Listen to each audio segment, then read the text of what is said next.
Hello and welcome to knowledge zone current affair discussion. आज 26 अक्टूबर के दिन हम डिस्कस करेंगे द हिंदू और पीआईबी के इंपॉर्टेंट करंट अफेयर को। चलिए डिस्कशन स्टार्ट करते हैं। पहली न्यूज़ है काटी बिहू फेस्टिवल के बारे में। काटी बिहू जो कि बिहू फेस्टिवल का एक प्रकार है, इसको सेलिब्रेट किया जाता है आसाम में।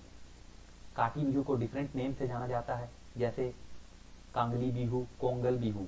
देखिए जो कांगली बिहू या कोंगल बिहू जो वर्ड है, इसमें जो कांगली वर्ड है उसका मतलब होता है पुअर, यानी कि ये फेस्टिवल जो है वो पुअर्स का फेस्टिवल है।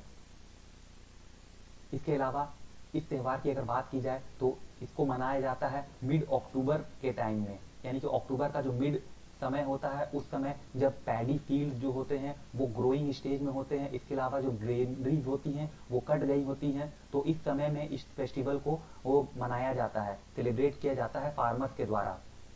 इसमें क्या होता है, इसमें फार्मर अपने फील्ड में, पैडी फील्ड्स में पहुंचते हैं और वहां पर अर्थन लैम्प को वो लिट करते हैं, जलाते हैं। इसके अलावा जो हाउस होल्ड तुलसी प्लांट होता है उसके नीचे भी एक दिए को जलाया जाता है और इस तरह से इस फेस्टिवल को सेलिब्रेट किया जाता है।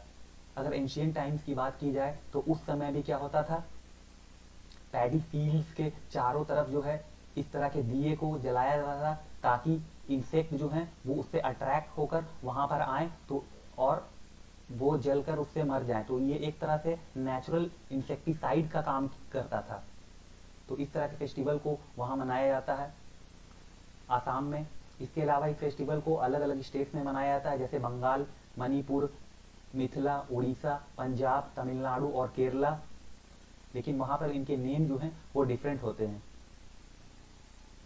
अगली न्यूज है no mask no service policy के बारे में। देखिए गवर्नमेंट ऑफ बांग्लादेश ने अभी रिसेंटली लॉन्च किया है अपने इस प्रोग्राम को, यानी no mask no service policy. यानी कि इस पॉलिसी के अंदर जो भी लोग, जो बांग्लादेश के जो सिटीजन हैं, अगर वो मास्क नहीं पहनते हैं और बिना पहने अगर वो किसी सर्विस के लिए जाते हैं तो उनको वो सर्विस ऑफर नहीं की जाएगी। इसके अलावा इस पॉलिसी के अंदर बांग्लादेश का कोई भी सिटीजन अलाउ नहीं किया जाएगा ऑफिसेस में अगर वो बिना मास्क पहने वहां पहुंचता है। यानी कि टोटली यहाँ पर स्ट्रिक्ट एक्शन लेने के बाद की गई है ताकि कोविड-19 के जो स्प्रेड हो रहा है उसको रोका जा सके। इंडिया और बांग्लादेश के रिलेशन के बारे में जान लेते हैं। कोविड-19 के दौरान दोनों देशों का रिलेशन कैसा था। यहाँ पे देखिए इंडिया ने काफी बढ़ चढ़कर डिफरेंट कंट्रीज की मदद की है, उसमें बांग्लादेश जो है वो ऐसी कंट्री है जिसकी इंडिया ने काफी यहाँ पर हेल्प की, काफी एड प्रोवाइड की। स्टार्टिंग स्टेज में जब कोविड-19 काफी फैल रहा था तो इंडिया ने वहां पर हाइड्रोक्सी क्लोरोक्विन टैबलेट को प्रोवाइड किया। इसके अलावा जो डिफरेंट प्रोटेक्टिव गियर्स हैं वो मिड अप्रैल के टाइम में बांग्लादेश को प्रोवाइड की गई इंडिया की तरफ से। इसके अलावा अप्रैल 2020 में इंडिया ने 50,000 सर्जिकल ग्लव्स और 1 lakh hydroxy chloroquine tablet provide की बांग्लादेश को, 5 लाख सर्जिकल ग्लव्स प्रोवाइड की थी।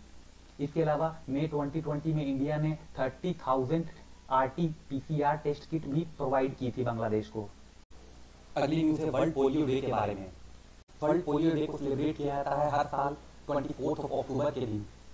इस डे को सेलिब्रेट किया जाता है ताकि हाईलाइट किया जा सके ग्लोबल एफर्ट को टुवर्ड्स पोलियो फ्री वर्ल्ड के। इसके अलावा यहाँ पर इंकरेज करने की बात की जाती है पोलियो वैक्सीन के यूज को।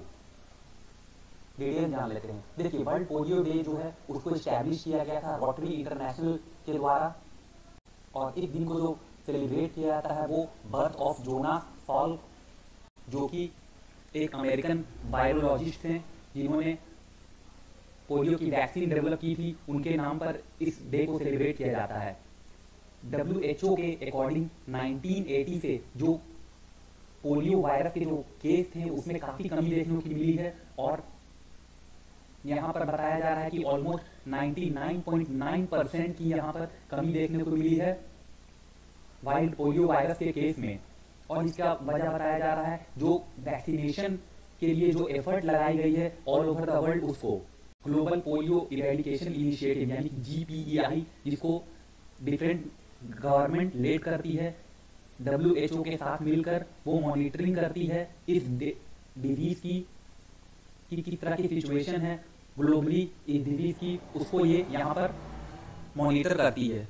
पोलियो के बारे में जान लेते हैं। देखिए पोलियो जो है वो काफी क्रिपलिंग और पोटेंशियली डेडली डिजीज है जो कि नर्वस सिस्टम को अफेक्ट करता है। इसके अलावा जो ये वायरस है वो जो पर्सन होता है, इन्फेक्टेड पर्सन होता है, उसके फीसिस यानी कि जो उसके फीकल मटेरियल होते हैं उसमें ये वायरस लिव करता है। इसके अलावा जो पीपल इससे इन्फेक्टेड होते हैं वो इस बीमारी को दूसरों तक में स्प्रेड भी कर सकते हैं। अगर वो अपने हाथों को प्रॉपर वॉश नहीं करते हैं तो उनके थ्रू जो भी उनके कांटेक्ट में आएगा पर्सन, उसको ये बीमारी फैल सकती है।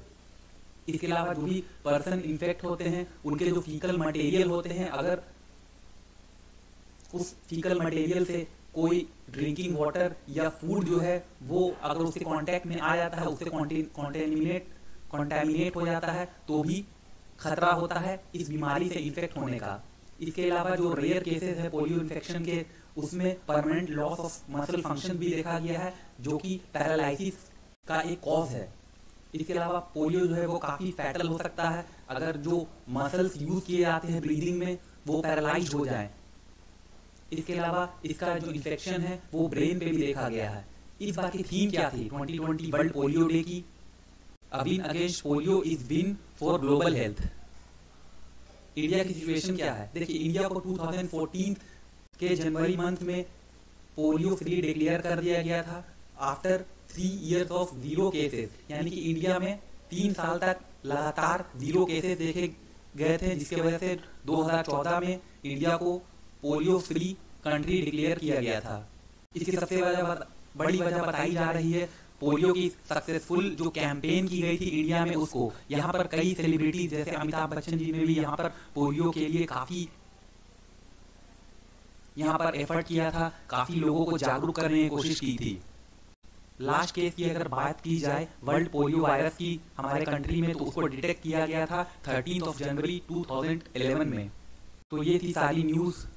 Thank you very much for discussion.